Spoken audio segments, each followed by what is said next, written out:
Chapter 11. The Universal Form. Arjuna said, "By my hearing the instructions you have kindly given me about these most confidential spiritual subjects, my illusion has now been dispelled. O lotus-eyed one, I have heard from you in detail about the appearance and disappearance of every living entity and have realized your inexhaustible glories. O greatest of all personalities, O supreme form, though I see you here before me in your actual position as you have described yourself, I wish to see how you have entered into this cosmic manifestation. I want to see that form of yours. If you think that I am able to behold your cosmic form, O my Lord, O Master of all mystic power, then kindly show me that unlimited universal self." The Supreme Personality of Godhead said, "My dear Arjuna, O son of Pritha, see now my opulences, hundreds of thousands of very divine and multicolored forms. O best of the Bharatas, see here the different manifestations of Adityas, Vasus, Rudras, Ashvini Kumars, and all the other demigods.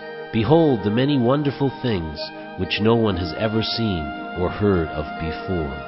O Arjuna, whatever you wish to see, behold at once in this body of mine. This universal form can show you whatever you now desire to see and whatever you may want to see in the future. Everything moving and non-moving is here completely in one place. But you cannot see me with your present eyes. Therefore I give you divine eyes. Behold my mystic opulence." Sanjaya said, "O king, having spoken thus, the Supreme Lord of all mystic power, the Personality of Godhead, displayed his universal form to Arjuna. Arjuna saw in that universal form unlimited mouths, unlimited eyes, unlimited wonderful visions. The form was decorated with many celestial ornaments and bore many divine upraised weapons. He wore celestial garlands and garments, and many divine scents were smeared all over his body. All was wondrous, brilliant, unlimited, all expanding. If hundreds of thousands of suns were to rise at once into the sky, their radiance might resemble the effulgence of the Supreme Person in that universal form. At that time Arjuna could see in the universal form of the Lord the unlimited expansions of the universe situated in one place, although divided into many, many thousands. Then bewildered and astonished, his hair standing on end, Arjuna bowed his head to offer obeisances, and with folded hands began to pray to the Supreme Lord. Arjuna said, "My dear Lord Krishna, I see assembled in your body all the demigods and various other living entities. I see Brahma sitting on the lotus flower, as well as Lord Shiva and all the sages and divine serpents. O Lord of the universe, O universal form, I see in your body many, many arms, bellies, mouths, and eyes, expanded everywhere without limit. I see in you no end, no middle, and no beginning. Your form is difficult to see because of its glaring effulgence, spreading on all sides like blazing fire or the immeasurable radiance of the sun. Yet I see this glowing form everywhere, adorned with various crowns, clubs, and discs. You are the supreme primal objective. You are the ultimate resting place of all this universe. You are inexhaustible, and you are the oldest. You are the maintainer of the eternal religion, the Personality of Godhead. This is my opinion. You are without origin, middle, or end.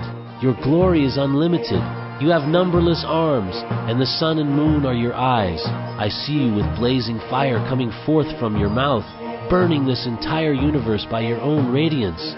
Although you are one, you spread throughout the sky and the planets and all space between. O Great One, seeing this wondrous and terrible form, all the planetary systems are perturbed. All the hosts of demigods are surrendering before you and entering into you.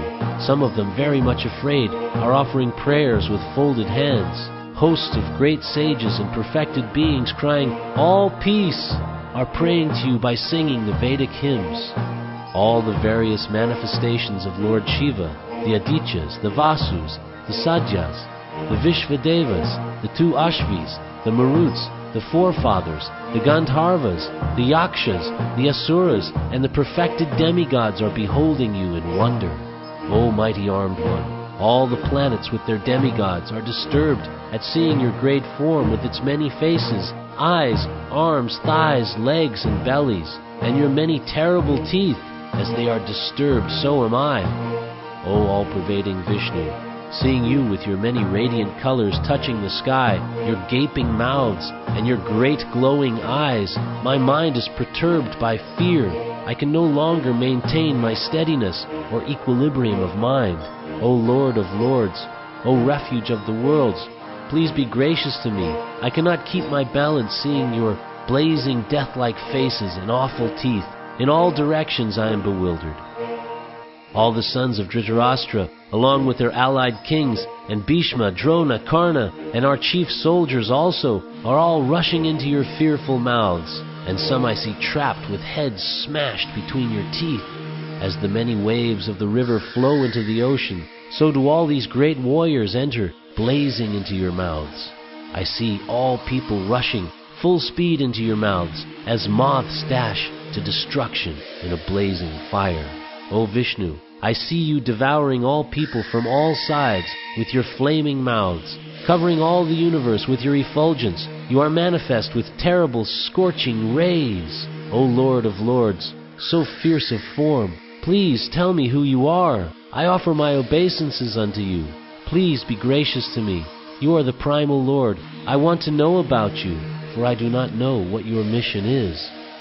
The Supreme Personality of Godhead said, Time I am, the great destroyer of the worlds, and I have come here to destroy all people, with the exception of you, the Pandavas. All the soldiers here on both sides will be slain. Therefore get up, prepare to fight and win glory, conquer your enemies, and enjoy a flourishing kingdom. They are already put to death by my arrangement, and you, O Savyasachi, can be but an instrument in the fight. Drona, Bhishma, Jayadratha, Karna, and the other great warriors have already been destroyed by me. Therefore kill them, and do not be disturbed. Simply fight, and you will vanquish your enemies in battle. Sanjaya said to Dhritarashtra, O king, after hearing these words from the Supreme Personality of Godhead, the trembling Arjuna offered obeisances with folded hands again and again. He fearfully spoke to Lord Krishna in a faltering voice as follows. Arjuna said, O master of the senses, the world becomes joyful upon hearing your name, and thus everyone becomes attached to you. Although the perfected beings offer you their respectful homage, the demons are afraid, and they flee here and there. All this is rightly done. O Great One, greater even than Brahma, you are the original creator.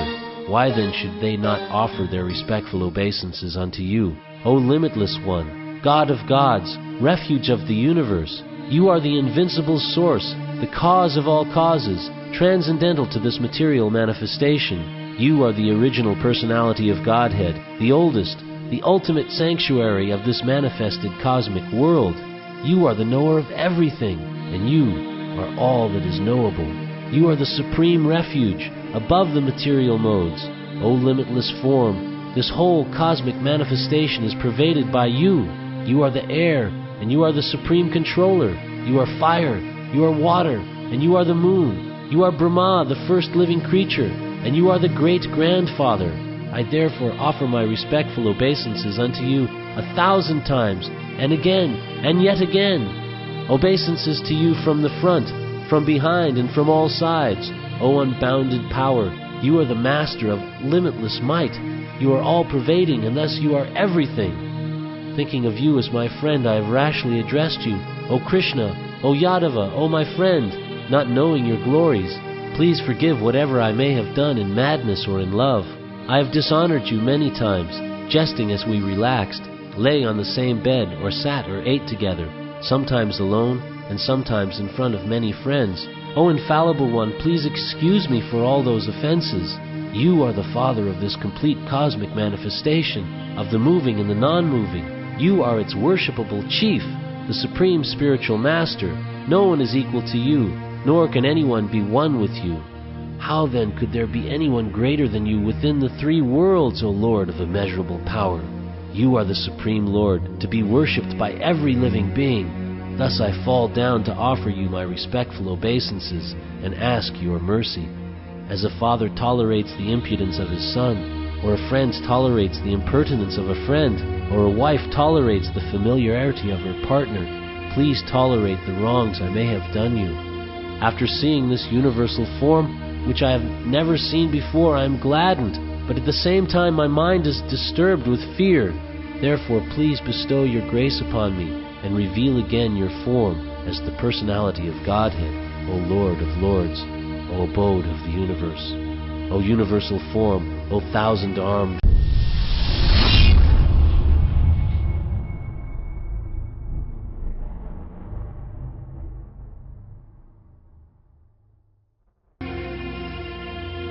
The Supreme Personality of Godhead said, My dear Arjuna, happily have I shown you by my internal potency this supreme universal form within the material world. No one before you has ever seen this primal form, unlimited and full of glaring effulgence. O best of the Kuru warriors, no one before you has ever seen this universal form of mine, for neither by studying the Vedas, nor by performing sacrifices, nor by charity, nor by pious activities, nor by severe penances, can I be seen in this form in the material world. You have been perturbed and bewildered by seeing this horrible feature of mine. Now let it be finished. My devotee, be free again from all disturbances. With a peaceful mind, you can now see the form you desire. Sanjaya said to Dhritarashtra, the Supreme Personality of Godhead, Krishna, having spoken thus to Arjuna, displayed his real four-armed form, and at last showed his two-armed form, thus encouraging the fearful Arjuna. When Arjuna saw Krishna in his original form, he said, O Janardana, seeing this human-like form so very beautiful, I am now composed in mind, and I am restored to my original nature. The Supreme Personality of Godhead said, My dear Arjuna, this form of mine you are now seeing is very difficult to behold. Even the demigods are ever seeking the opportunity to see this form which is so dear.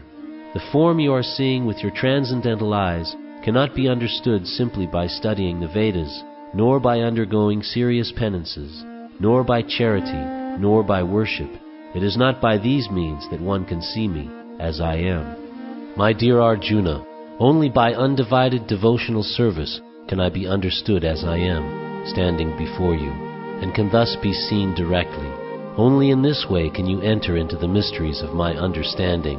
My dear Arjuna, he who engages in my pure devotional service, free from the contaminations of fruitive activities and mental speculation, he who works for me, who makes me the supreme goal of his life, and who is friendly to every living being, he certainly comes to me.